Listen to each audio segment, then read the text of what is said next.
బెంగాల్లో అధికారాన్ని చేపట్టిన BJP next target Telangana, Andhra Pradesh. తెలంగాణలో 2028 ఎన్నికల్లో అధికారంలోకి రావడానికి బీజేపీ ఇప్పటి నుంచే పావులైతే కదుపుతోంది. ఆ తర్వాత 2029 ఎన్నికల ఫలితాల తర్వాత ఏపీలో అడుగు పెట్టేది మాత్రం ఖచ్చితంగా మనం చెప్పుకోవచ్చు. ప్రస్తుతానికైతే తెలంగాణ మీదే ప్రత్యేక ఫోకస్ పెట్టింది. ఇందులో భాగంగానే ప్రధాని మోడీ కూడా తెలంగాణ పర్యటనకైతే వస్తున్నారు.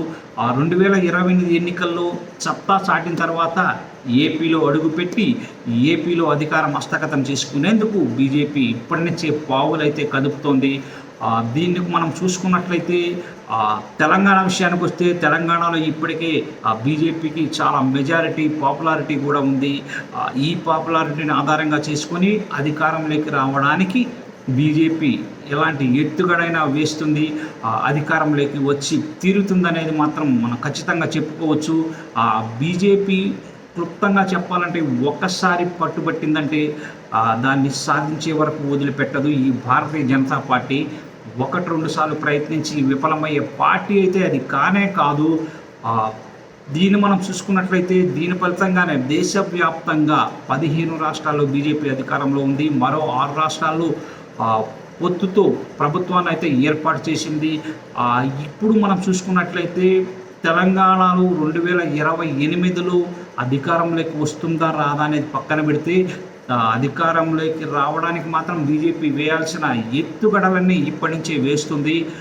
ఇక తెలంగాణ అయిపోయిన తర్వాత 2029 ఎన్నికల ఫలితాలు వెలువడిన వెంటనే బీజేపీ ఏపీలో పాగా వేయడానికి స్కెచ్ అయితే వేస్తుంది. ఇందులో భాగంగానే 2029 ఎన్నికల ఫలితాల తర్వాత బీజేపీ స్వతంత్రంగా ఏపీలో అడుగుపెట్టే సాహసం అయితే చేస్తుంది. ఇప్పటివరకు టీడీపీ జనసేన పొత్తులో ఉంది. అయితే 2029 ఫలితాలు వచ్చిన వెంటనే ఈ పొత్తులనేవి ఉండకుండా స్వతంత్రంగా బీజేపీ ఏపీలో బాగా వేయడానికైతే మాత్రం స్కెచ్ అయితే భారీగా వేస్తుందని మనం చెప్పుకోవచ్చు. ఎందుకంటే బీజేపీ ఇతర పార్టీల వైపు, ముఖ్యంగా ప్రాంతీయ పార్టీల వైపు అంతగా మొగ్గు చూపదు. ఇతర పార్టీలను బలపరచడం బీజేపీ ఎజెండా ఎప్పటికీ కాదు. అది మిత్రపక్షాలైనప్పటికీ కూడా దానికి బీజేపీ సపోర్ట్ ఎంతవరకు తనకి కావాల్సినంత వరకు మాత్రమే సపోర్ట్ అయితే చేస్తుంది. సో ఇప్పుడు మనం చూసుకున్నట్లయితే ఏపీలో ఓటర్లని ఆకట్టుకోవడమే బీజేపీ వ్యూహంగా చెప్పుకోవచ్చు. ముఖ్యంగా ఇప్పుడున్న పరిస్థితుల్లో వైసీపీ ఓటర్లు అయితే బీజేపీ వైపు వెళ్ళే అవకాశం అయితే లేదు. సో మిగతా ఉన్నది Telugu Desam party, Pawan Kalyan Janasena party. So ఈ 2 పార్టీల ఓటర్లను ప్రసన్నం చేసుకొని అధికారంలోకి రావడానికైతే బీజేపీ 2029 ఎన్నికల తర్వాత ప్లాన్ అయితే వేస్తుంది.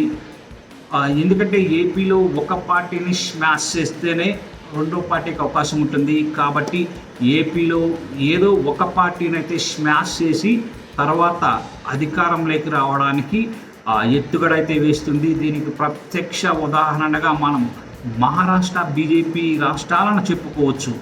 సో ఈ రాష్ట్రాల్లో ముందుగా పార్టీలతో పొత్తు పెట్టుకుంది, తర్వాత పార్టీలను స్మాష్ చేసి సొంతంగా అధికారాన్ని అయితే చేపట్టింది. సో ఇలాంటి ఫలితమే 2029 ఎన్నికల తర్వాత ఏపీలో అయితే రాబోతుంది. ఇక మనం ఏపీ రాజకీయాలను చూసుకున్నట్లయితే చంద్రబాబు ఇప్పుడు క్రియాశీల రాజకీయాలకు వయసు రీత్యా దూరమయ్యే పరిస్థితి కనిపిస్తుంది 2029 నాటికి. సో ఆయన తర్వాత వచ్చి ఆయన వారసుడు లోకేష్కి అంత స్టామినా లేదని బీజేపీ అగ్ర నాయకులైతే నమ్ముతున్నారు. ఆ రాజకీయం అధికారానికి మన అనే సెంటిమెంట్లు ఎప్పుడూ బీజేపీ అయితే చూడదు. ఈ విషయంలో బీజేపీ ఎంత కఠినంగా ఉంటుందో కూడా అందరికీ తెలుసు. దీన్ని తప్పు పట్టాల్సిన అవసరం కూడా లేదు. ఎందుకంటే బీజేపీ టార్గెట్ అధికారంలోకి రావడం. అలాంటప్పుడు ఆంధ్రప్రదేశ్ని ఎవరి కోసము వదిలిపెడుతోంది అనుకోవడం అత్యాశ అవుతుంది. మరీ ముఖ్యంగా బీజేపీ అంటే ఏపీలో టీడీపీ, జనసేన, వైసీపీ నాయకులు వణికిపోయే పరిస్థితి కూడా కనిపిస్తుంది. అలాంటప్పుడు ఇక్కడ అధికారంలోకి రావడం బీజేపీకి మరింత సులువని కూడా మనం చెప్పుకోవచ్చు. ప్రస్తుతానికి ఏపీలో కూటమి ఏమి అనకూడదనే ఉద్దేశంతో బీజేపీ వదిలిపెట్టింది, అంతే తప్ప టీడీపీ లేదా ఇతర ప్రాంతీయ పార్టీల గొప్పతనం అయితే ఏదీ లేదు.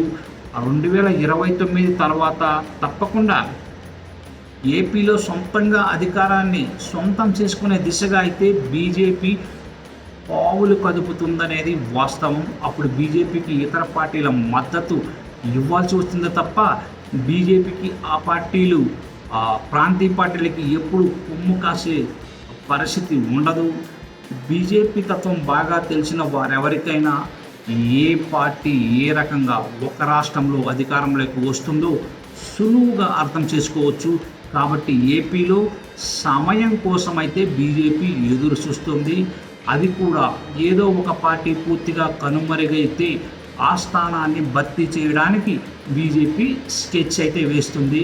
అది బీజేపీకి మిత్రపక్షాలు కావచ్చు, లేదంటే మరో పార్టీ కావచ్చు. ఏ పార్టీ అయినా కానీ బీజేపీ స్మాష్ చేసి ఆ పార్టీని అధికారంలోకి అయితే రావడానికి వేయాల్సిన ఎత్తుగడలన్నీ వేస్తుందనేది మాత్రం ఖచ్చితంగా మనం చెప్పుకోవచ్చు. ఏ పార్టీ ఓటర్లు అయితే సులువుగా జర్నీ చేస్తారో ఆ ఓటర్లను ఆ పార్టీని బీజేపీ ఒక అంచనా అయితే వేస్తుంది. అందుకు తగ్గట్టుగానే బీజేపీ రాజకీయ పావులు కదుపుతుంది. ఏమీ లేని చోట అధికారంలోకి రావాలని అనుకోవడమే బీజేపీ ప్రత్యేకతగా కూడా మనం చెప్పుకోవచ్చు. నిన్న ఏమీ లేదన్నది నిజం, రేపు కూడా అలానే ఉంటుందనేది అనుకోవద్దని బీజేపీ కూడా ఎప్పుడు చెబుతూ ఉంటుంది. ఇందుకు అనేక ఉదాహరణలను కూడా బీజేపీ చెబుతుంది, చూపుతుంది కూడా. సో బీజేపీ అగ్రనేతలు అధికారంపై మనసు పెడితే అది నెరవేర్చుకోవడానికి ఎంత దూరమైన బీజేపీ వెళుతుంది, అక్కడ అధికారంలోకి వచ్చి తీరుతుందనేది మాత్రం ఖచ్చితంగా మనం చెప్పుకోవచ్చు. మరి 2029 ఎన్నికల తర్వాత బీజేపీ ఏపీలో ఎంతవరకు అధికారాన్ని హస్తగతం చేసుకునే వ్యూహాలు రచిస్తుందో వెయిట్ చేయాల్సి ఉంటుంది.